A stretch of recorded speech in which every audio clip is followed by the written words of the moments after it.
میں مبلغ بنوں سنتوں کا، خوب چرچا کروں سنتوں کا، ہو کرم بحر خاک مدینہ۔ الحمدللہ رب العالمین، والصلاة والسلام علی سید المرسلین، اما بعد فاعوذ باللہ من الشیطان الرجیم، بسم اللہ الرحمن الرحیم۔ الصلاة والسلام علیک یا رسول اللہ وعلی آلک واصحابک یا حبیب اللہ۔ الصلاة والسلام علیک یا نبی اللہ وعلی آلک واصحابک یا نور اللہ۔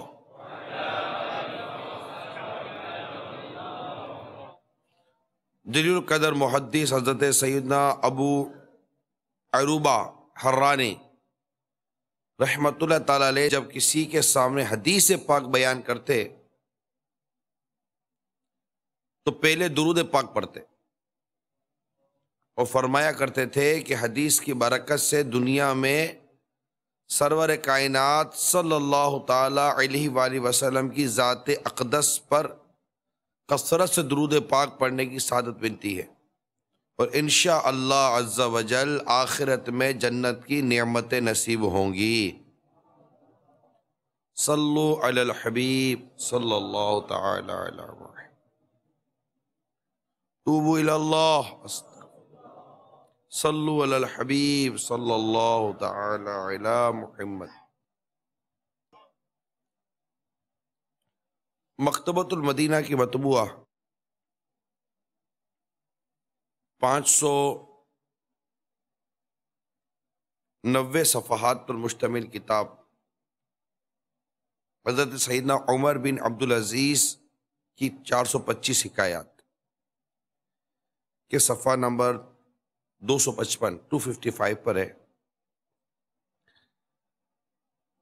کہ حضرت سیدنا عطار رحمت اللہ تعالیٰ علیہ نے حضرت سیدنا عمر بن عبدالعزیز اللہ رحمت اللہ العزیز کی زوجہ محترمہ فاطمہ بنت عبد الملک رحمت اللہ تعالیٰ علیہ کو پیغام بھیجا کہ مجھے سیدنا عمر بن عبدالعزیز علیہ رحمت اللہ العزیز کے انداز زندگی کے متعلق کچھ بھجوائیے کہ ان کا انداز زندگی کیسا تھا۔ تو انہوں نے فرمایا کہ ضرور۔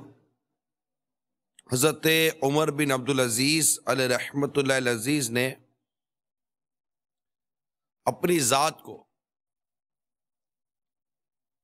مسلمانوں کے لیے اور اپنے ذہن کو ان کے کاموں کے لیے فارغ کر لیا تھا۔ اگر شام ہو جاتی اور وہ مسلمانوں کے کاموں سے فارغ نہ ہوئے ہوتے تو دن کے ساتھ رات بھی ملا لیتے اور رات گئے تک کام کرتے رہتے۔ جب یومیہ کام ختم ہو جاتے تو اپنا چراغ منگوا لیتے، پھر 2 نفل پڑھتے اور سر گھٹنوں پر رکھ کر اکروں بیٹھ جاتے۔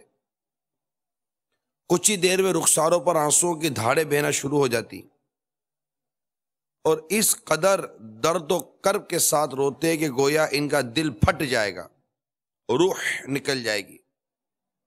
رات بھر یہ کیفیت رہتی، جب صبح ہوتی تو روزہ رکھ لیتے۔ میرے میٹھے میٹھے اور پیارے پیارے اسلامی بھائیوں اور مدنی چینل کے ناظرین، ہمارا موضوع انداز زندگی کیسا ہونا چاہیے۔ ابھی آپ کے سامنے سیدنا عمر بن عبدالعزیز علیہ رحمت اللہ العزیز کی یہ انداز زندگی کی ایک جھلک بیان کرنے کی کوشش کی ہے۔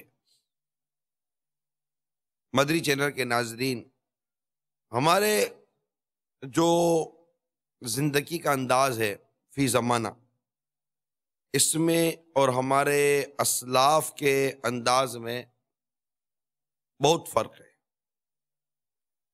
ہمیں جو تربیت دی گئی ہے قرآن کے ذریعے، احادیث مبارکہ کے ذریعے، جس طرح زندگی گزارنے کا انداز ہمیں بتایا گیا ہے، سکھایا گیا ہے، ہمارا انداز زندگی اس سے بہت زیادہ مختلف ہے۔ لہٰذا آج کے سنت و برے بیان میں آپ کے سامنے اپنے اسلاف کا انداز زندگی بیان کروں گا، اور قرآن سے اپنے زندگی کے انداز کا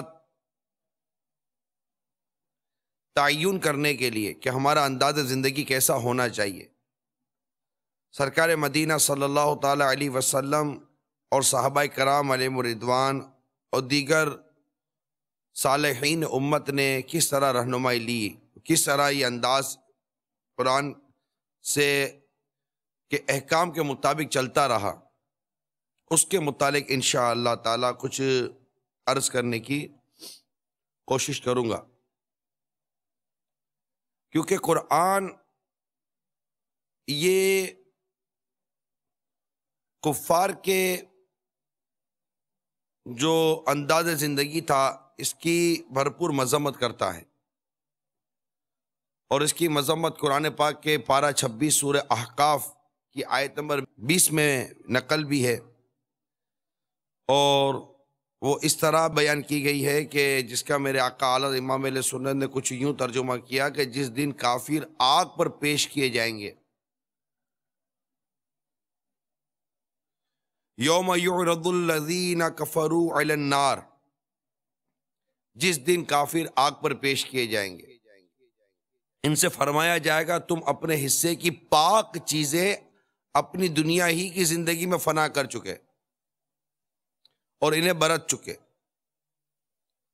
تو آج تمہیں ذلت کا عذاب یعنی بدلہ دیا جائے گا، سزا اس کی کہ تم زمین میں ناحق تکبر کرتے تھے، اور سزا اس کی کہ حکم عدولی کرتے تھے۔ یہ آیت نمبر 20 کا ترجمہ کنز الایمان تھا۔ اب انداز زندگی کے متعلق جو رہنمائی تفسیر خزائن العرفان میں ہو رہی ہے، ذرا اسے دل کے کانوں سے سنیے کہ یہ جو ارشاد ہوا کہ ان سے فرمایا جائے گا تم اپنے حصے کی پاک چیزیں اپنی دنیا ہی کی زندگی میں فنا کر چکے اور انہیں برت چکے، کہ لذت اور عیش جو تمہیں پانا تھا وہ سب دنیا میں تم نے ختم کر دیا، اب تمہارے لیے آخرت میں کچھ بھی باقی نہ رہا۔ اور بعض مفسرین کا قول ہے طیباتکم جو ارشاد ہوا سے قوائی جسمانیہ اور جوانی مراد ہے، اور معنی یہ ہے کہ تم نے اپنی جوانی اور اپنی قوتوں کو دنیا کے اندر کفر و معصیت نافرمانی کو کہتے ہیں میں خرچ کر دیا، اور جو ارشاد ہوا کہ سزا اس کی کہ حکم عدولی کرتے تھے کے تحت دکھتے ہیں، پھر اس آیت کریمہ کا پورا حوالہ دیتے ہیں کہ اس آیت میں جو آیت نمبر 20 ہے اس کو آپ غور سے سنیے۔ اس آیت میں اللہ تعالیٰ نے دنیاوی لذات اختیار کرنے پر کفار کو توبیخ فرمائی، تو رسول اکرم صلی اللہ تعالی علیہ وسلم اور حضور کے اصحاب نے لذات دنیاویہ یعنی جو دنیاوی لذتیں ہوتی ہیں سے کنارہ کشی اختیار فرمائی۔ اللہ تعالیٰ نے دنیاوی لذات اختیار کرنے پر کفار کو توبیخ فرمائی، تو رسول اکرم صلی اللہ تعالی وسلم اور حضور صلی اللہ تعالی علیہ وسلم کے اصحاب نے لذات دنیاویہ سے کنارہ کشی اختیار کی۔ پھر بخاری اور مسلم کی حدیث نقل کرتے ہیں، اب کیسی جو کنارہ کشی تھی اس کی جھلک دیکھیے کہ حضور اکرم صلی اللہ تعالی علیہ وسلم کی وفات تک سرکار مدینہ صلی اللہ تعالی علیہ وسلم کے اہل بیت نے کبھی جو کی روٹی بھی 2 روز برابر نہ کھائی۔ یہ بھی حدیث میں ہے کہ پورا مہینہ گزر جاتا، دولت سرائے اقدس میں آگ نہ جلتی تھی اور چند کھجوروں اور پانی پر گزر کی جاتی تھی۔ حضرت سیدنا عمر رضی اللہ تعالیٰ عنہ سے مروی ہے کہ آپ فرماتے تھے کہ میں چاہتا تو تم سے اچھا کھانا کھاتا اور تم سے بہتر لباس پہنتا، لیکن میں اپنا عیش اور راحت اپنی آخرت کے لیے باقی رکھنا چاہتا ہوں۔ یہ تھی تفسیر خزائن العرفان، اور جس سے ہمیں زندگی کا جو انداز ہے اس کو گزارنے کے حوالے سے کچھ مدنی پھول سمجھنے کا موقع ملا۔ اس آیت کریمہ یعنی سورہ احقاف کی آیت نمبر 20 کو اگر آپ مزید سامنے رکھتے ہیں تو امام راضی رحمت اللہ تعالی علیہ اس کے تحت فرماتے ہیں کہ نیک لوگ دنیا میں زہد کو اختیار کرتے تھے، اپنا انداز زندگی انہوں نے زہد، ترک دنیا، دنیاوی لذتیں، دنیاوی عیش سے کنارہ کشی کو اختیار کرتے تاکہ ان کا آخرت میں ثواب زیادہ کامل ہو۔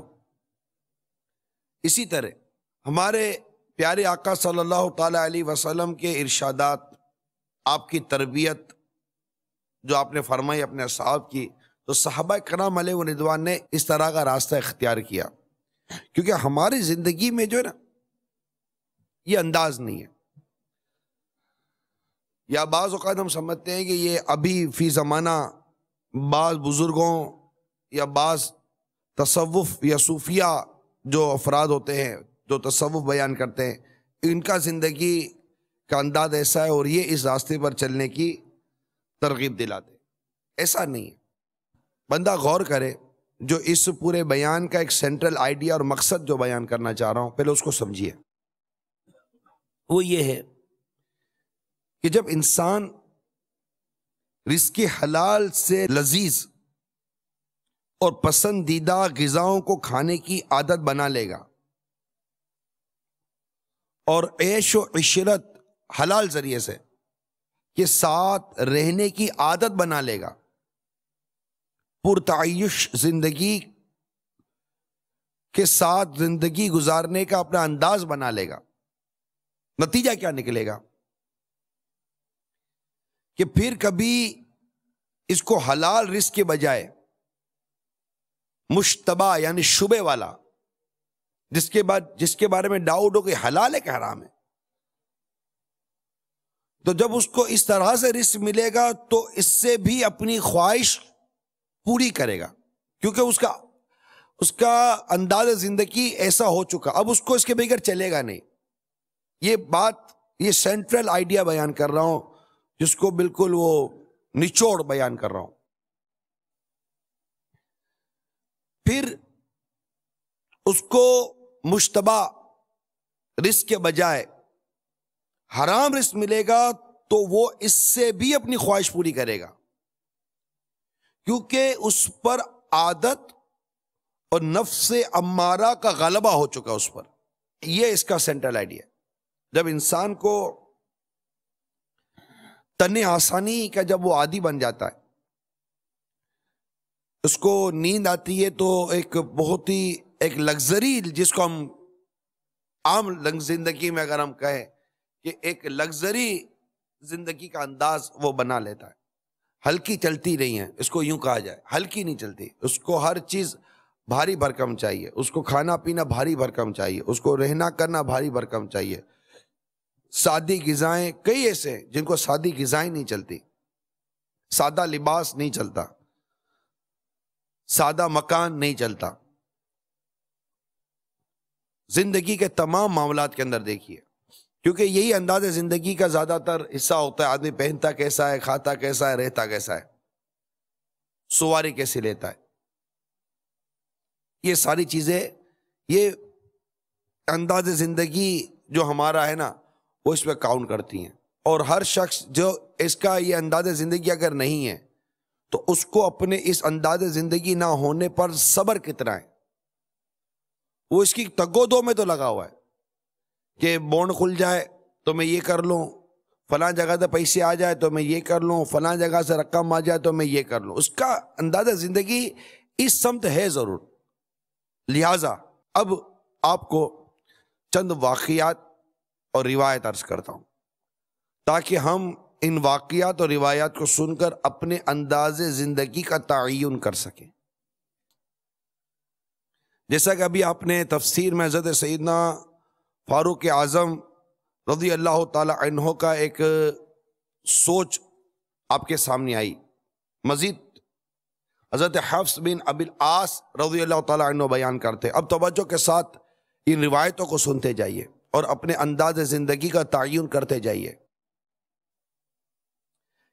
کہ حضرت سیدنا فاروق اعظم رضی اللہ تعالی عنہ کے پاس صبح کھانا کھا رہا تھا، جس کھانے میں روٹی اور زیتون کا تیل تھا، اور روٹی اور سرکہ تھا، اور روٹی اور دودھ تھا، اور روٹی اور سکھایا ہوا گوشت تھا، اور تھوڑا سا تازہ گوشت تھا. سیدنا فاروق اعظم رضی اللہ تعالیٰ عنہ فرما رہے تھے آٹے کو چھانا نہ کرو کیونکہ وہ پورے کے پورا طعام ہے. پھر ان کے پاس ان چھنے آٹے کی سخت موٹی روٹی لائی گئی تو فاروق اعظم رضی اللہ تعالیٰ عنہ اس کو کھا رہے تھے اور فرما رہے تھے آپ بھی کھائیے.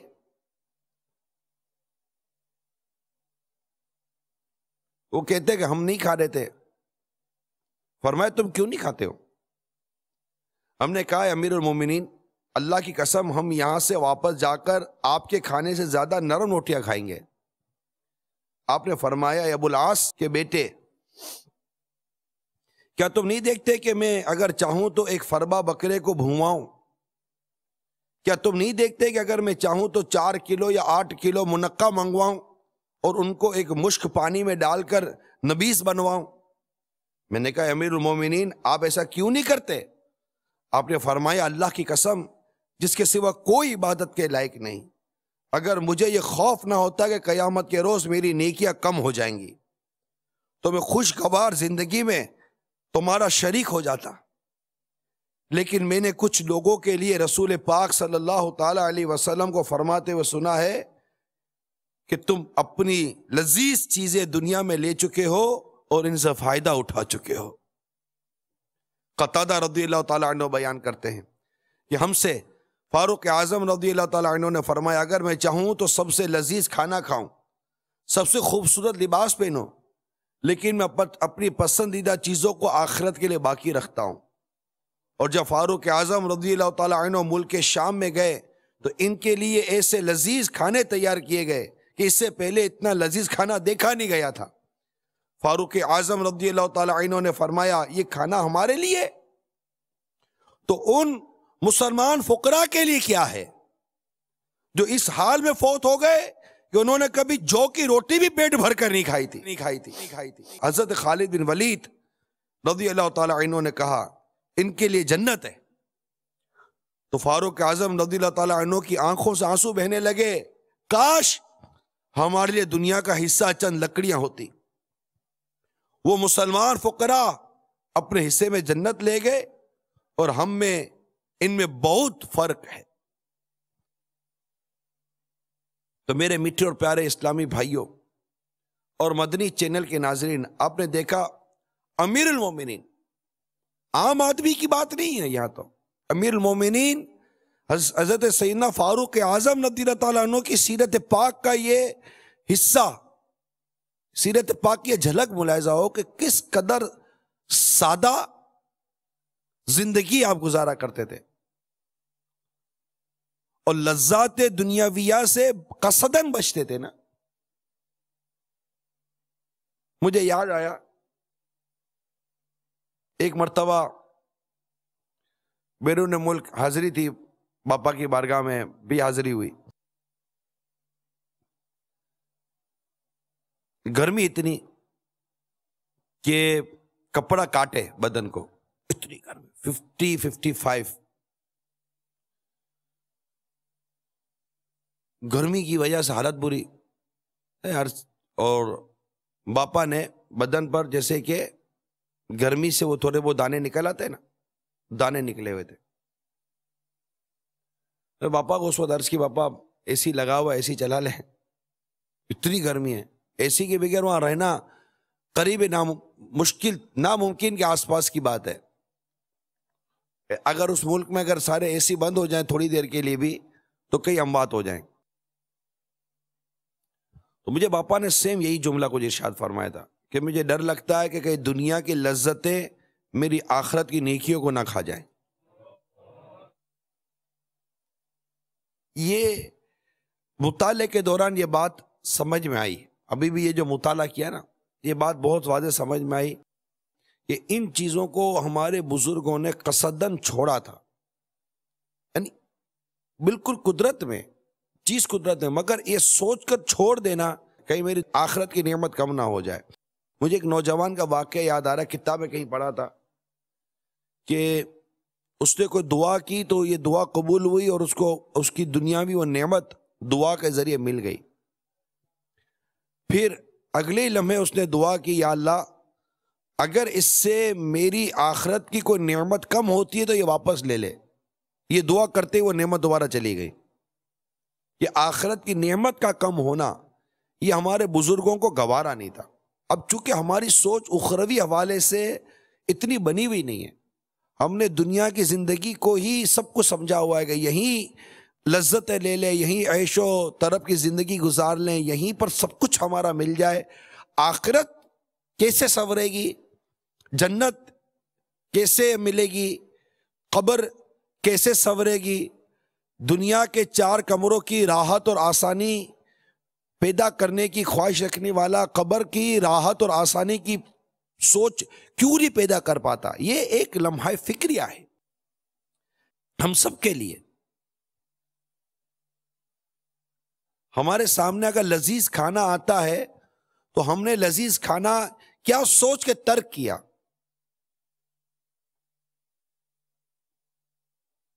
سادہ غذا کیا سوچ کے لیے. یہ جو سحری میں باپا کے بعد ایک چھوٹے سے ٹفن باکس میں سے وہ سورج نکال کر ڈالا جاتا، اس دن میں نے کھائی، میرے دل سے یہ آواز نکلی، کہنے کی ہمت نہیں ہوئی باپا کو، باپا یہ کھا رہے روز آپ، بس کھا رہے. سادہ غذا کھانا میں نے باپا کے معمول میں دیکھا. سادہ غذائیں، ایک سے ایک غذائیں آتی ہیں، کھاتے ہیں. یہ یاد رکھیے گا، یہاں پر کوئی یہ نہ لے کہ یہ چیزیں حرام ہیں، جو جائز ہے وہ حلال ہے. جو حلال و جائز چیز ہے اس کو حرام کہنے کی جرات کسی میں نہیں ہونی چاہیے. لیکن ہمارے بزرگوں نے اپنے ثواب کو کامل کرنے کے لیے، اپنے ثواب کو اچھا بنانے کے لیے، اپنے ثواب کو بڑھانے کے لیے، اپنے ثواب کو بہتر بنانے کے لیے اور بزرگوں کے نقش قدم پر چلنے کے لیے ان چیزوں کو ترک کیا ہے. اور اس کی کتابوں میں واقعات ملتے ہیں. ابھی آپ کے سامنے فاروق اعظم رضی اللہ تعالی عنہ کی 2 واقعات میں نے بیان کی ہے. خود عمر بن عبدالعزیز رضی اللہ تعالی عنہ کی حالت ایسی تھی کہ خلیفہ بننے کے بعد سیدنا عمر بن عبدالعزیز رضی اللہ تعالی عنہ نے دنیا سے زہد و قناعت اختیار کی، عیش و عشرت پر لات ماری اور انواع و اقسام کے لذیذ کھانے یکسر ترک کر دیے.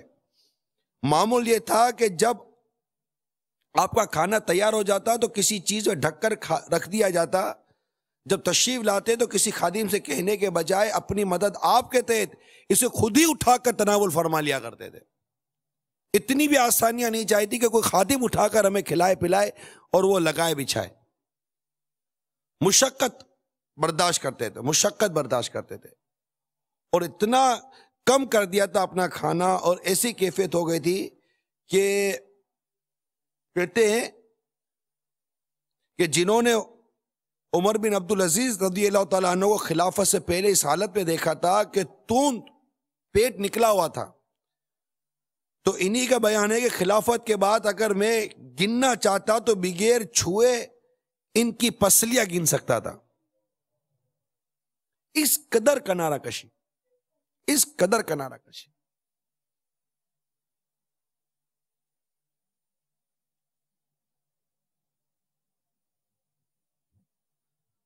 حضرت سیدنا عثمان بن عفان رضی اللہ تعالیٰ عنہ بیان کرتے ہیں کہ ہمارے آقا صلی اللہ تعالیٰ علیہ وآلہ وسلم نے ارشاد فرمایا، ابن آدم کا ان چیزوں کے سوا اور کسی چیز میں حق نہیں. اس کے رہنے کے لیے گھر ہو، اتنا کپڑا جو اس کی شرمگاہ چھپانے کے لیے کافی ہو، روٹی اور پانی کافی ہے.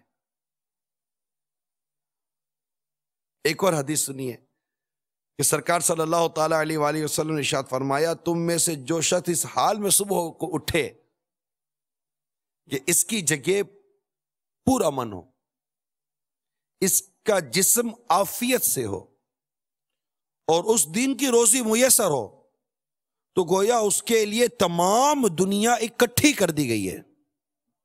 تمام دنیا اکٹھی کر دی. کتنی زبردست یہ روایت ہے، جو دنیا کے لیے، دنیا کے مال کے لیے دوڑے بھاگے پھرتے، یعنی ایسا لگتا ہے کہ انداز زندگی یہی ہو گیا، کماؤ کھاؤ پیو پہنو اوڑو ختم کر دو. عبادت، ریاضت، تقوی، پرہیزگاری، زہد، ورع، یہ جو روایتوں میں ساری چیزیں بیان ہوئی، یہ کس کے لیے؟ کیا روایتیں نہیں پڑھی؟ کہ آیتیں نہیں دیکھی؟ کہ قرآن کی آیتیں اور میرے آقا صلی اللہ تعالیٰ علیہ وسلم کی حدیث مبارکہ کس انداز زندگی کی طرف ہمیں توجہ دلاتی ہیں؟ ہم نے نہ دیکھا؟ سرکار صلی اللہ تعالیٰ علیہ وسلم کے پیارے ارشادات نہ سنے کہ وہ کیسا انداز زندگی ہمیں عطا فرماتے ہیں؟ کہ سرکار صلی اللہ تعالیٰ علیہ وسلم نے فرمایا، اللہ تعالیٰ نے مجھے یہ پیشکش فرمائی کہ میرے لیے مکے کی وادی سونے کی بنا دی، سونے کی بنا دے. میں نے کہا نہیں اے میرے رب، میں ایک روز پیٹ بھر کر کھاؤں گا اور ایک دن بھوکا رہوں گا. پھر جب بھوکا رہوں گا تو تجھ سے فریاد کروں گا اور تجھے یاد کروں گا، اور جب میں سیر ہو کر کھاؤں گا تو میں تیرا شکر کروں گا اور تیری حمد کروں گا. حضرت ابو طلحہ رضی اللہ تعالیٰ عنہ بیان کرتے ہیں، ہم نے رسول اکرم صلی اللہ تعالیٰ علیہ وآلہ وسلم سے بھوک کی شکایت کی، اور ہم نے اپنے پیٹ سے کپڑا اٹھا کر آپ کو پیٹ پر باندھے ہوئے پتھر دکھائے، تو رسول اکرم صلی اللہ تعالیٰ علیہ وسلم اپنے پیٹ پر باندھے ہوئے 2 پتھر ہمیں دکھائے. کھانا تو دیکھو جو کی روٹی، کھانا تو دیکھو جو کی روٹی، بے چھنا آتا تو روٹی بھی موٹی، اس پر شکم بھر روز نہ کھانا صلی اللہ علیہ وسلم.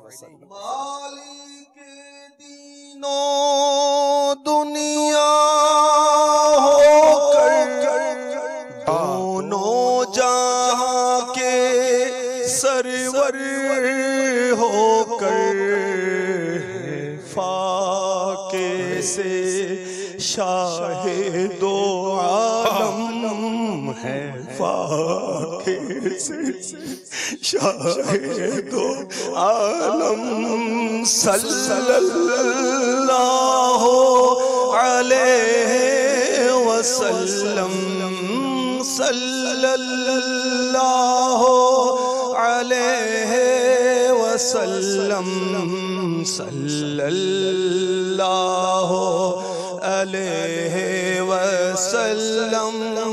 توڑی کھجوریں ہی کھا لینا، تھوڑی کھجوریں ہی کھا لینا، پھر پانی پی کر رہ جانا. 2 مہینے یوں ہی گزارا، 2 مہینے یوں ہی گزارا صلی اللہ علیہ وسلم صلی اللہ علیہ وسلم۔ کھانا تو دیکھو جو کی روٹی، کھانا تو دیکھو جو کی روٹی، انچھنا آٹا روٹی بھی موٹی، انچھنا آٹا روٹی بھی موٹی، وہ بھی شکم بھر روز نہ کھانا، وہ بھی شکم بھر روز نہ کھانا، صلی اللہ علیہ وسلم صلی اللہ علیہ وسلم صلی اللہ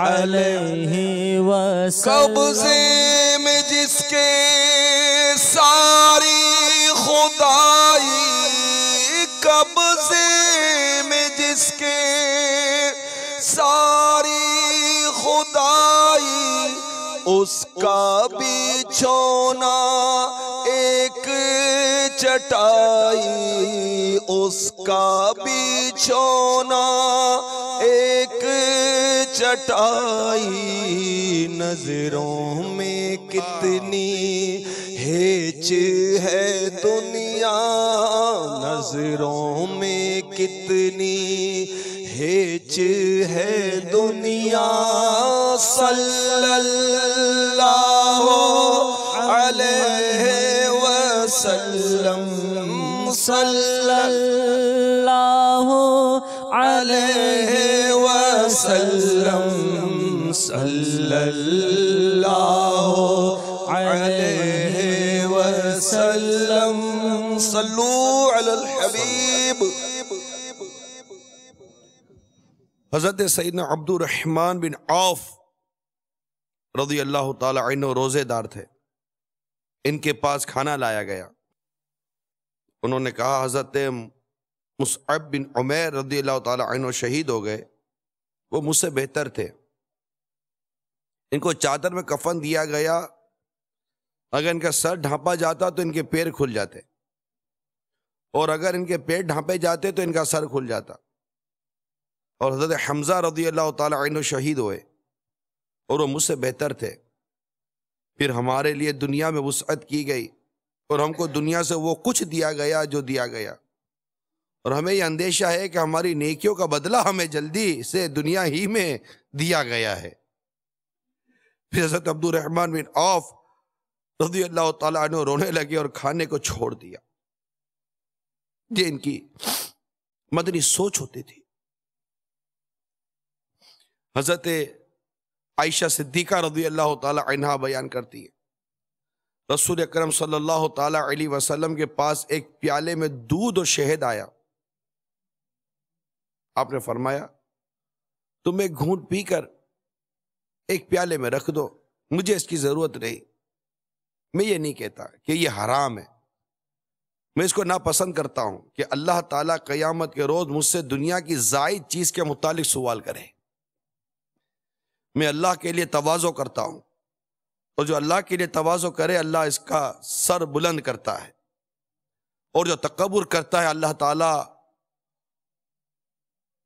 اس کا سر نگو کرتا ہے، اور جو میانہ روی کرے اللہ تعالیٰ اس کو مستغنی کر دیتا ہے، اور جو موت کو زیادہ یاد کرے اللہ تعالیٰ اس سے محبت فرماتا ہے۔ تو میرے میٹھے اور پیارے اسلامی بھائیوں، کہاں گیا ہمارا وہ زندگی کا دوڑنا بھاگنا، عیش و عشرت کے سامان ڈھونڈنا؟ آج جہاں جاتے وہاں پر بازار، مارکیٹیں، کپڑے، کھانے کی طرف جائیں، تو ایک عجیب سی دنیا بنی ہوئی ہے. کھانے کی دنیا میں جائے تو ایک عجیب سی دنیا بنی ہوئی ہے. کپڑوں کی دنیا میں جاتے تو ایک عجیب سی دنیا بنی ہوئی ہے. گھر کا رہنا سہنا فرنیچر وغیرہ کی طرف جائے تو ایک عجیب سی دنیا بنی ہوئی ہے. مکان اور فلیٹ کی آرائش اور زینت کو دیکھے تو ایک عجیب سی دنیا بنی ہوئی ہے. صبح سے لے کر رات تک، رات سے لے کر پھر صبح تک ہمارا انداز زندگی عجیب سا بنا ہوا ہے. دیکھیے بات حرام اور حلال کی نہیں کر رہا، بات جائز اور ناجائز کی. جو حرام ہے وہ تو حرام ہی ہے نا، اس کی تو کوئی بحث ہی نہیں ہے نا. جو حرام ہے وہ حرام ہے، اس کی کوئی بحث ہی نہیں ہے. پھر تو انداز زندگی جو فی زمانہ میں نے جو دیکھتے ہیں اور جو ابھی کتاب میں نے پڑھا، قرآن پاک کی جس آیت کریمہ کو ابھی آپ کے سامنے بیان کیا کہ جس کے تحت یہ فرمایا ہے کہ اللہ تعالیٰ نے کفار کے اس انداز زندگی اور یہ جو حیات کا جو ان کا انداز تھا اس پر اللہ تعالیٰ نے ان کو توبیخ فرمائی. تو اس پر سرکار صلی اللہ تعالیٰ علیہ وآلہ وسلم کی حیات مبارکہ، صحابہ کرام علیہم رضوان کے انداز زندگی کو جو مفسرین نے لکھا، آیت کریمہ کے اس تحت لکھا گیا، تو اس کو سامنے رکھ کر آپ سے بیان کیا ہے. اور پھر اس کے تحت لی گئی بعض روایتیں آپ کے سامنے میں نے بیان کی. اس کے تحت لی گئی فاروق اعظم کے واقعات آپ کو میں نے بیان کیے. اس کے تحت دیے گئے عبد الرحمن بن عوف رضی اللہ تعالیٰ عنہ کے واقعات آپ کو بیان کیے. اور بھی کئی صحابہ کرام علیہم رضوان کے زہد و قناعت اور ورع کے واقعات سے کتابیں بھری ہوئی ہیں. بڑی پرتعیش زندگی ہوا کرتی تھی ان کی اسلام لانے سے پہلے، مگر اسلام لانے کے بعد ان کی زندگیاں یکسر تبدیل ہو گئی، کیونکہ سرکار صلی اللہ تعالی علیہ وآلہ وسلم نے تربیت فرمائی کہ سرکار صلی اللہ تعالی علیہ وسلم ارشاد فرماتے ہیں، حضرت سیدنا عبداللہ بن عمر رضی اللہ تعالیٰ عنہما سے روایت ہے کہ حضور اکرم صلی اللہ تعالی علیہ وسلم نے میرے کندھے پکڑ کر ارشاد فرمایا، دنیا میں ایک اجنبی اور مسافر بن کر رہو. اب یہ تربیت ہے کہ سرکار صلی اللہ تعالی علیہ وآلہ وسلم ملاحظہ فرماتے اپنے صحابہ کرام کے ساتھ. کسی کا مکان گنبد نما اور تھوڑا نمایاں بنا ہوا تھا، وہاں پہ تشریف لے گئے. اتنے میں وہ صحابی جن کا یہ مکان تھا بارگاہ رسالت صلی اللہ تعالی علیہ وسلم میں حاضر ہوئے، سلام عرض کیا. سرکار صلی اللہ تعالی علیہ وسلم التفات نہیں فرمایا، پھر عرض کی، التفات نہیں فرمایا. صحابی تھے، لرز گئے. اپنے دیگر صحابہ کرام جو ساتھی تھے ان سے عرض کی کہ کیا بات ہے کہ میرے آقا مجھ پر التفات کیوں نہیں فرما رہے، مجھ پر توجہ کیوں نہیں فرما رہے. تو بتایا کہ آپ کا مکان دیکھا تھا، ہو سکتا ہے کے ساتھ بات تھی، ہو سکتا ہے کہ وہ مکان طبیعت مبارکہ کو پر ناگوار گزرا ہو، اس وجہ سے شاید یہ کیفیت ہو. اب اس کی تصدیق کے لیے بارگاہ رسالت میں حاضری نہیں ہوئی، یہ صحابی تھے. اس کی تصدیق کے لیے بارگاہ رسالت صلی اللہ تعالی وسلم حاضر نہیں ہوتے. یا آقا کیا یہی بات ہے؟ میرے مکان سے قلب منور کو تکلیف پہنچی ہے؟ آقا کا یہی بات نہیں، ایسی روایت نہیں پڑی. بارگاہ رسالت صلی اللہ تعالی وسلم حاضر نہیں ہوئے، صرف صحابہ نے ارشاد فرمایا ہو سکتا ہے کہ یہ بات ہو. گھر گئے، اپنے اس پورے مکان کو توڑ کر زمین دوز کر دیا، زمین برابر کر دیا. پھر بارگاہ رسالت میں حاضر ہوتے، آقا وہ مکان ہی نہ رہا جو قلب انور پر جس سے تکلیف پہنچی تھی. پھر سرکار صلی اللہ تعالی وسلم نے اپنے صحابی کی طرف التفات فرمایا، توجہ فرمائی، نصیحت کے مدنی پھول عطا فرمائے. کہیں تشریف لے جا رہے تھے، دیکھا کہ ایک صحابی اپنی والدہ کے ساتھ چکنی مٹی سے مکان لیپ رہے تھے. ارشاد فرمایا کیا کر رہے ہو؟ عرض کی حضور ماں کے ساتھ چکنی مٹی سے مکان لیپ رہا ہوں. فرمایا کہ موت اس سے پہلے آ جائے گی، موت اس سے پہلے آ جائے گی. مسلمانوں کی زندگی کا ایک اپنا انداز ہے. اگر یہ مسلمان، اگر میں کیوں کہوں، اگر آپ غور کریں کہ جب سے مسلمان دنیا بھر میں غور کریں، دنیا بھر میں جہاں جہاں آنا جانا رہتا ہے وہاں انداز زندگی عجیب و غریب ہے. دوڑ ایک ہی لگی ہے کہ میں مالدار بن جاؤں. ہر ایک کو الا ماشاء اللہ ہر ایک کو ایک دھن ہے، مجھے پیسے والا بننا ہے. ایک دھن پیسے والا بننا ہے. تعلیم سے محبت نہیں ہے کسی کو. میں جنرل بات کر رہا ہوں. ڈاکٹر کیوں بن رہے ہیں؟ اس میں آمدنی زیادہ ہے. انجینئر کیوں بن رہے ہیں؟ آمدنی زیادہ ہے. کمپیوٹر انجینئر کیوں بن رہے ہیں؟ آمدنی زیادہ ہے. فلاں کام کیوں کرے؟ آمدنی زیادہ ہے. وہ فیلڈ کیوں لے رہے؟ آمدنی زیادہ ہے. یہ پروفیشن کیوں لے رہے؟ آمدنی زیادہ ہے. اگر ہم غور کریں تو ہر ایک کو دولت مند بننا ہے الا ماشاء اللہ. میں یہ نہیں کہتا کہ 100% ایسے ہی سارے لوگ ہیں. مکان اچھا چاہیے، پیسہ ہوگا مکان اچھا ہوگا. ایک سے ایک مہنگے سے مہنگا ڈرائنگ روم بنانا ہے، مہنگے سے مہنگا باتھ روم بنانا ہے. ہر چیز مہنگے سے مہنگی چاہیے. کھانا مہنگے سے مہنگا چاہیے، عمدہ سے عمدہ چاہیے، فریش سے فریش چاہیے، لذیذ سے لذیذ چاہیے. یہ ہمارا انداز زندگی ہے یا نہیں ہے؟ آپ کہیں گے کہ غربت بہت ہے. میں یہ نہیں کہتا کہ غریب لوگ نہیں ہیں، لیکن غریب لوگ اپنی غریبی میں خوش کتنا ہے. اس کا زہد ایسا تھوڑی تھا کہ اس کے پاس ساری قدرت ہے، سب طاقت ہے کہ لے سکتا ہے اور وہ ترک کر رہا ہے اللہ اور اس کے رسول کے لیے. کتنے ایسے کہ جنہوں نے اللہ اور اس کے رسول کے لیے کھانا ترک کر دیا، اللہ اور اس کے رسول کے لیے عمدہ لباس ترک کر دیا. کہ جو اللہ کی رضا کے لیے عمدہ لباس ترک کرتا ہے اللہ تعالیٰ اس سے جنتی حلہ عطا فرمائے گا. کون ہے جو سادگی اختیار کرتا ہے؟ نہ گھڑی سادی، نہ لباس سادہ، نہ جوتے سادہ ہے، نہ انداز زندگی سادہ، نہ گھر سادہ. سادہ گھر تو گھر والے کاٹنے کو دوڑتے، گھر تو بعد میں کاٹے گا. گھر والے کاٹتے. گھر کا حالت تو دیکھو. کوئی اچھا فرنیچر تو ہونا چاہیے، کوئی اچھا جھومر تو ہونا چاہیے، کوئی ڈرائنگ روم تو بڑا ہونا چاہیے تھا، فلاں چیز تو یہ ہونی چاہیے تھی. یہ صوفوں کا کیا حال ہو گیا، یہ چادروں کا کیا حال ہو گیا، یہ کارپیٹ دیکھو پرانا ہو گیا، کارپیٹ نکال کر نیا لگا دیجئے. ساری چیزیں، برتن یوں ہو گئے، برتن یوں ہو گئے، نئی نئی کروکری آئی ہے، نئے نئے یہ آئے، نئے نئے چمچ آئے، نئی نئی ڈشز آئی ہیں، نئے نئے یہ آئے، نئے نئے فلاں چیز آئی ہے، نئی نئی فلاں چیز آئی ہے. ابھی کار پرانی نہیں ہوئی ہے کہ نئی کار آ گئی ہے، نیا ماڈل آ گئے، یہ بیچ وہ لے. گھڑیاں، یہ کیا ہلکی پھلکی گھڑی پہنی ہوئی ہے، مہنگی مہنگی گھڑیاں، لاکھ لاکھ، 2-2 لاکھ، 3-3 لاکھ روپے کی گھڑیاں آتی ہیں. گھڑی پہنے، اس میں ڈائمنڈ لگے ہیں، اس میں سونا لگا ہوا، یہ لگا وہ لگاؤ. ارے بھائی مہنگی سے مہنگی گھڑی آپ نے پہنی، اس نے کون سا آپ کو کوئی نیا ٹائم دکھا دینا ہے بھائی؟ 200 روپے کی گھڑی جو ٹائم دکھاتی ہے 2 لاکھ کی گھڑی ٹائم دکھاتی ہے. کوئی نیا ٹائم یقین مانو نہیں دکھا دے.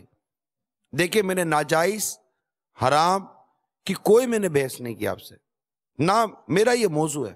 میرا موضوع تو انداز زندگی ہے. میرا موضوع تو انداز زندگی ہے کہ انداز زندگی کیسا ہونا چاہیے. انداز زندگی سادہ ہونا چاہیے. یہ سوچنا چاہیے کہ ہم دنیا میں آئے ہیں تو مرنے کے لیے آئے، ہمیں آخرت کے لیے تیاری کرنی ہے. کہ یہ دنیا میں ہم زندگی جو گزار رہے ہیں آخرت کی ایک کھیتی ہے. ہم پر لازم ہے کہ اپنی بھلائی کے کاموں میں صرف کریں اسے، کیونکہ ہر نئے دن دنیا ہم سے دور ہوتی اور آخرت ہم سے قریب ہو رہی ہے. اے انسان اپنی فراغت سے موقع اٹھا اور صحت سے فائدہ حاصل کر. حدیث میں ہے کہ 2 نعمتیں ایسی ہیں جن کی وجہ سے اکثر لوگ دھوکے میں ہیں، صحت اور فراغت. صحت اور فراغت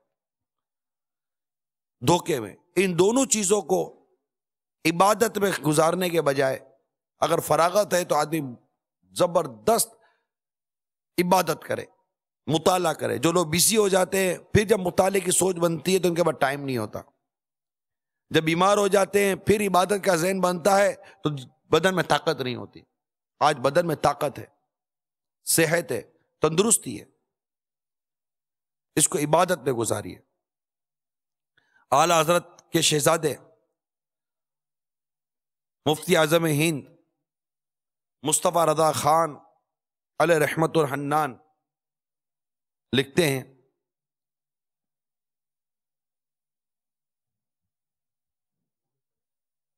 ریاضت کے یہی دن ہیں، بڑھاپے میں کہاں ہمت، جو کچھ کرنا ہے اب کر لو، ابھی نوری جمع تم۔ کے یہی دن ہے، بڑھاپے میں کہاں ہمت، ریاضت کے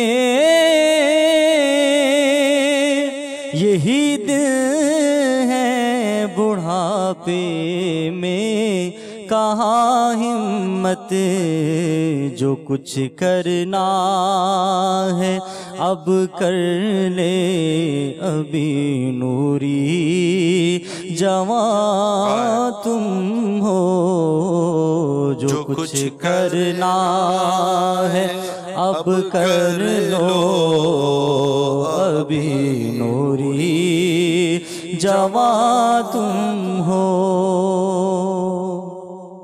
ابھی صحت ہے، ابھی تندرستی ہے، فراغت ہے، یقین مانو کر لیجئے۔ یہ نعمتیں جس دن چھین لی جائیں گی نا، اس دن سوائے پچھتانے کے کچھ ہاتھ نہیں آئے گا، کاش یہ کر لیتا، کاش یہ کر لیتا، کاش یہ کر لیتا۔ اس کے لیے جب ہم اپنی زندگی کا انداز سادہ رکھیں گے، ہمیں بہت ٹائم ملے گا۔ ہماری زندگی کا بہت بڑا حصہ صرف یہ چیزیں جن کے مطالعے میں کہہ رہا ہوں کہ یہ انداز زندگی اچھا نہیں ہے، ان چیزوں کے حصول کے لیے دن رات ایک کیا جاتا ہے، دن رات ایک کیا جاتا ہے، مارا پھرتا ہے بندہ ان کاموں کو کرنے کے لیے۔ نتیجہ کیا نکلتا ہے ہمارے سامنے؟ امام غزالی رحمت اللہ تعالیٰ علیہ ایک بہت پیارا مدنی پھول عطا فرماتے ہیں۔ آپ کے متعلق لکھا ہے کہ علم، عقل اور ایمان کا ادنا درجہ یہ ہے کہ انسان جان لے کہ دنیا فانی ہے اور آخرت باقی رہنے والی ہے۔ اس کا نتیجہ یہ ہے کہ دنیا میں رہ کر آخرت کی تیاری کرے اور دنیا میں منہمک نہ ہو جائے۔ یہ ہمارے بزرگوں کے اتنے اقوال ملتے ہیں۔ ایک جگہ مفتی احمد یار خان نعیمی رحمت اللہ تعالیٰ علیہ لکھتے ہیں، دنیا اور آخرت دونوں کی محبت ایک دن میں جمع نہیں ہو سکتی۔ دنیا آخرت کی ضد ہے۔ یہ مشرق و مغرب کے کنارے ہیں، جو ادھر جائے گا ادھر سے دور ہوگا، اور جو ادھر جائے گا ادھر سے دور ہوگا۔ یہ دو پلڑے۔ تو دنیا میں رہنا ہے، رہنے کے لیے ہم اپنے مقصد زندگی پر غور کریں تو انداز زندگی خود تعین کرے گا۔ وما خلقت الجن والانس الا لیعبدون، یہ ہمارا مقصد حیات ہے۔ والعصر ان الانسان لفی خسر، قرآن کہتا ہے، ترجمہ کنز الایمان آپ کو بیان کرتا ہوں، پارہ 30 سورہ عصر میں اللہ تبارک و تعالی ارشاد فرماتا ہے، اس زمانے محبوب کی قسم، بے شک آدمی ضرور نقصان میں ہے، آدمی ضرور نقصان میں، الا الذین آمنوا، مگر جو ایمان لائے۔ 4 خصوصیات لکھی ہیں، یہ کو نوٹ کر لیجئے۔ 4 خصوصیات لکھی ہیں، عصر کی قسم اور زمانہ محبوب کی قسم، آدمی بے شک آدمی ضرور نقصان میں، مگر 4 ایسی خصوصیات ہیں، یہ 4 ہیں جن کے حامل لوگ نقصان میں نہیں ہیں۔ نمبر 1، جو ایمان لائے، مسلمان، آگے اور ایمان لائے اور وَعَمِلُوا الصَّالِحَاتِ، اور اچھے کام کیے، اور وَتَوَاصَوْا بِالْحَقِّ، اور ایک دوسرے کو حق کی تاکید کی، وَتَوَاصَوْا بِالصَّبْرِ، اور ایک دوسرے کو صبر کی وصیت کی۔ یہ 4 کوالٹیز لکھی گئی ہیں۔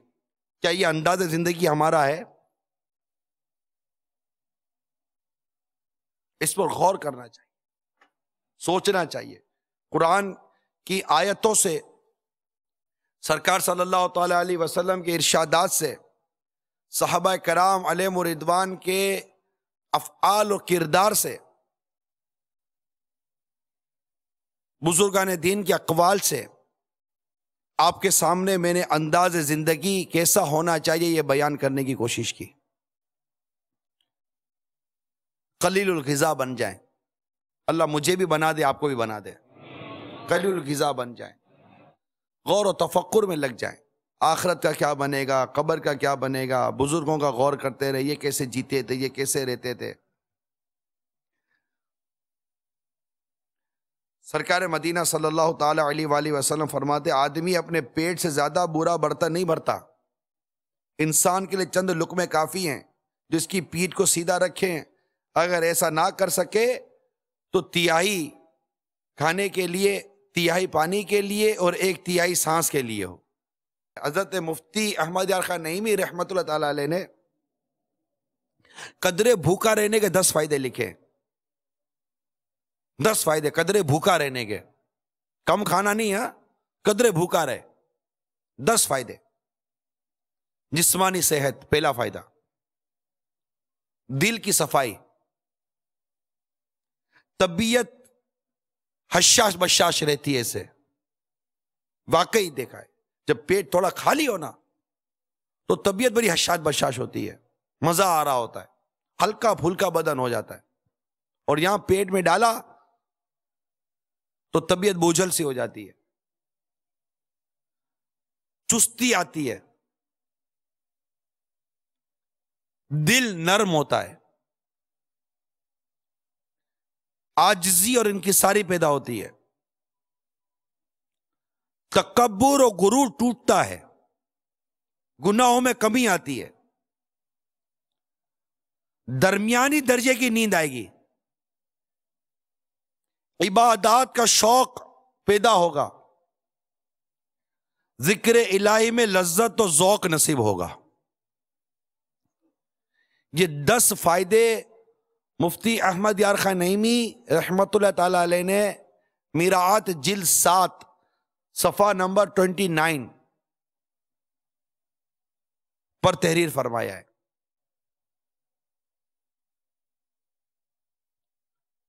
تو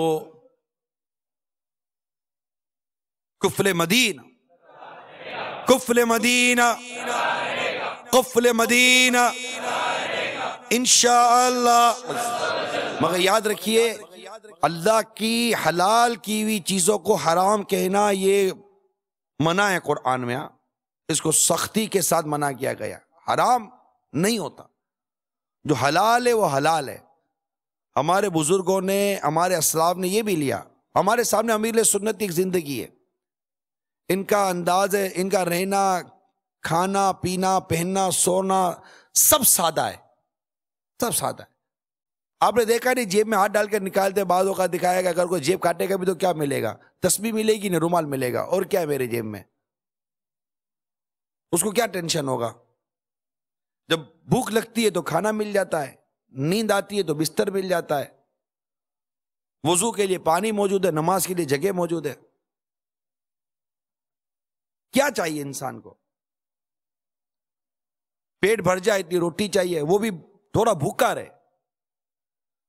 مگر یہی حلال اور جائز چیزوں کو لذت کے حوالے سے ترک کر دینا کہ میں لذت میں نہیں پڑنا چاہتا، میں عیش و عشرت میں نہیں پڑنا چاہتا، میں قناعت، زہد اور سادگی کی زندگی اختیار کرنا چاہتا ہوں، مہنگی چیزیں لے سکتا ہوں مگر میں نہیں لوں گا، میں عیش و عشرت کی زندگی گزار سکتا ہوں مگر نہیں گزاروں گا، کہ مجھے آخرت کا ثواب چاہیے، مجھے جنت کے اعلیٰ درجے چاہیے۔ جو یہاں اللہ کی رضا کے لیے ان چیزوں کو ترک کرے گا، اللہ تعالیٰ کی بارگاہ میں اس کا مقام و مرتبہ ہوگا، اور اس کو جنت میں اعلیٰ نعمتیں اور جنت کا اعلیٰ درجہ نصیب ہوتا ہے۔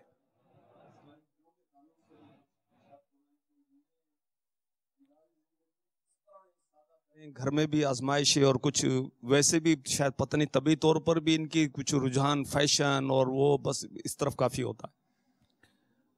سادہ زندگی کے لیے بس آخرت، موت، قبر یہ ہے، اس کے سوا کچھ سمجھ میں نہیں آتا کہ سادہ زندگی گزارنے کا جو بنیادی مدنی پھول جو کتابوں سے سمجھ میں آیا، میں مرنے والا ہوں، میں مرنے والا ہوں. کوئی ایسی عمدہ لباس پہننے کا جی ہو، میں تو مرنے والا ہوں. کوئی عمدہ کھانے کا جی چاہے، میں تو مرنے والا ہوں. کوئی گناہ کرنے کا جی چاہے، میں تو مرنے والا ہوں. کہیں آنے جانے کا جی چاہے، سوچے میں تو مرنے والا ہوں. اٹھتے بیٹھتے سوچتا رہے میں تو مرنے والا ہوں. لیٹے تو سوچے میں تو مرنے والا ہوں.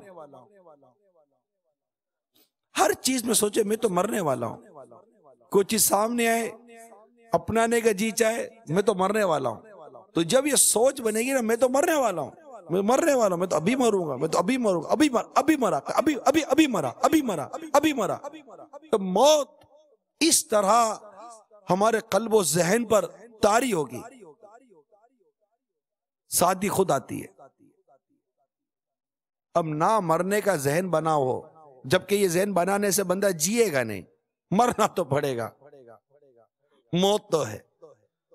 تو جس کو پتا ہے کہ میں، اور ذہن پر طاری ہو کہ میں مرنے والا ہوں، میں قبر میں اترنے والا ہوں، میری قبر ہوگی، قبر میں یہ اعمال کام آئیں گے، قبر میں یہ اعمال کام آئیں گے، نظام میں یہ اعمال کام آئیں گے.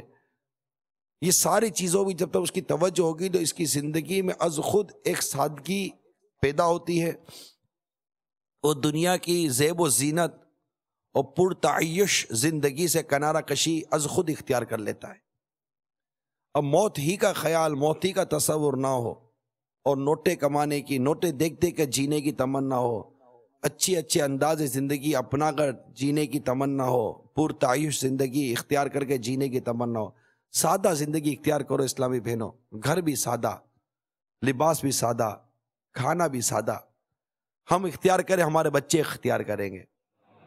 ہم بچوں کو بھی یہی سکھائیں، بچوں کو بھی یہی بتائیں. جیسے لوگ پھر عجیب عجیب نظروں سے دیکھتے ہیں، کیونکہ ہر طرف فیشن کا وہ کریز ہے. تو وہ اب وہ اگر اسلامی بہن کو بالکل سادہ ہو جائے، سب نظریں اسلامی بہنوں کی ادھر اٹھیں گی. تو یا اسی طرح اسلامی بھائیوں میں بھی ہے، سادگی سے ہی تو سارا پھیلا ہے. فاروق اعظم رضی اللہ تعالیٰ عنہ کا جو لذیذ کھانوں کا جو واقعہ آپ کے سامنے جو میں نے بیان کیا، کہ اتنا لذیذ کھانا آپ کے سامنے رکھا گیا کہ پہلے کبھی نہیں دیکھا گیا تھا. تو یہ بیت المقدس فتح ہونے کے بعد آپ گئے تھے دعوت میں، اور وہاں یہ لذیذ کھانا رکھا گیا. تو آپ نے فرمایا کہ یہ کھانا ہمارے لیے تو مسلمان فقراء کے لیے پھر کیا ہے. اگر آپ کہیں کہ یہ لوگ کیا کہیں گے، تو لوگ تو آپ جو کرتے ہیں اس پر بھی تو لوگ کہتے ہی ہیں نا کچھ کہ یہ کو پہننے کے کپڑے تھے، اس کا انداز دیکھا تھا، ایسے بن سون کے کوئی نکلتا ہے. لوگ تو کسی حال میں خوش نہیں رہتے. لوگوں نے تو تنقید کرنی ہے. ہمیں لوگوں کو راضی نہیں کرنا، ہم نے اپنے رب کو راضی کرنا ہے. ہم نے پیارے آقا صلی اللہ تعالیٰ علیہ وسلم کو راضی کرنا ہے. جس کام میں اللہ کی رضا نظر آئے نا وہ کام کر لینا چاہیے. لوگوں کو دیکھ دیکھ کے کب جئیں گے؟ اللہ کی رضا دیکھ کر جینا نصیب ہو جائے کہ ہم اللہ کی رضا کے مطابق جئیں. اللہ تعالی ہم سب کو انداز زندگی بہتر بنانے اور نیکیوں بھرا بنانے کی توفیق عطا فرمائے، آخرت کی تیاری کی توفیق عطا فرمائے. انشاءاللہ تعالی دعوت اسلامی کے مدنی ماحول میں آ جائیے. امیر علیہ سنت کے مدنی مذاکرے، بیانات، مقتۃ المدینہ کے مطبوعہ کتابیں، بیانات وغیرہ لیں، سنیں، دیکھیں، مدنی چینل دیکھیں. ہمارا انداز زندگی خود تبدیل ہونا شروع ہو جائے گا. ہمیں یہ مدنی چینل ہمیں درست انداز زندگی اختیار کرنے کا درس دیتا ہے کہ ہمارا انداز زندگی کیسا ہونا چاہیے. اللہ تعالی ہم سب کو اپنے انداز زندگی کو اس کی رضا کے مطابق ڈھالنے کی توفیق عطا فرمائے. آمین بجاہ النبی الامین صلی اللہ تعالی علیہ وآلہ وسلم.